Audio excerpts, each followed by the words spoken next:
First of all, to have Peter Meyerson introduce me, who's one of the top attorneys in downtown Boston, which is what which segues nicely into my talk, as well as what we do in the, as you know, with the placement we do in the legal field, Jeff.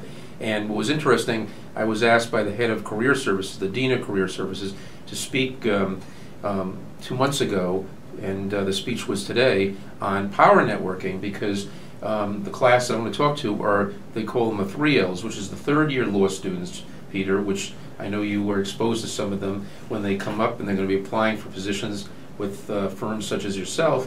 And a lot of them did very well in college, well in law school, and they, for some reason, can't find jobs. First of all, Massachusetts is very difficult, and the landscape continues to be difficult for hiring of recent law school grads. So they asked me to come in and sort of do the nuts and bolts of networking to try to assist them, because they've got to move themselves away from other people and get selected for a job. And as you know, into the Marc legal staffing business, we have attorneys, in terms of whether it's a temporary attorney or permanent attorneys as they advance in their career. But we believe it's just so important to help lay the groundwork. So what I talked today about was using the new social media, but also the traditional face-to-face networking. And what I talked about is that in their third year, what people should do is they have to target companies and firms that they're realistically interested and realistically qualified. If you're in the bottom of the class at BC, which is nothing wrong, well, obviously nothing wrong with it, depending what firm you're applying to, you can't maybe apply to a Wilmer Hale that is looking for, law review.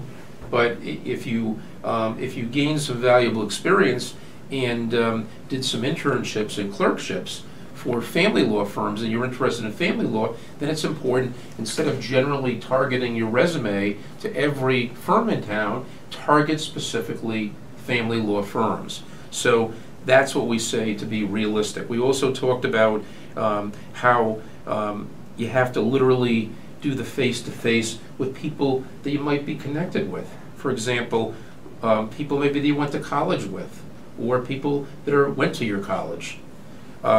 People that grew up in your city or state that may have a connection to a firm or a company.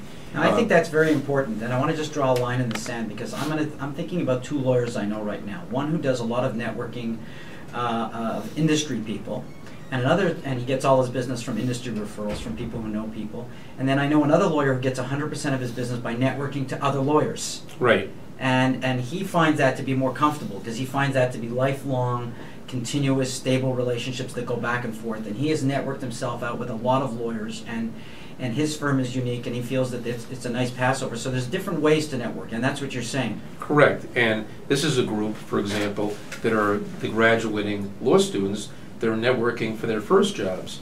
Networking continues beyond, as Jeff just said, whether it's specific to your specialty, or whether it's a broader net that you're casting. So what's interesting is I bumped into this entrepreneur yesterday who has a fitness business, and she was telling me, Mark, and it happens to be right in my building, where the BNI, which is a networking group. You weren't stalking this person.